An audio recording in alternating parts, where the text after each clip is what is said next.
এবারে আমি একটা পেঁয়াজ আর সেই বাটা মশলাটাও দিয়ে দিচ্ছি।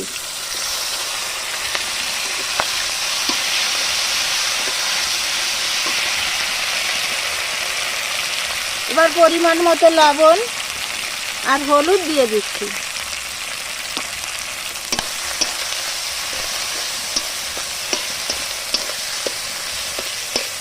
এটা কষানো হয়ে গেছে, এবার আমি সেদ্ধ করা লতি দিয়ে দিচ্ছি।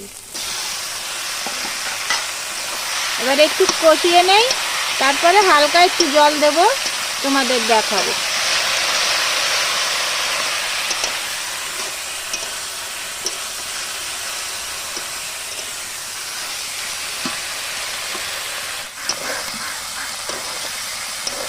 লতিটা কষানো হয়ে গেছে, এবার আমি হালকা একটু জল দেব।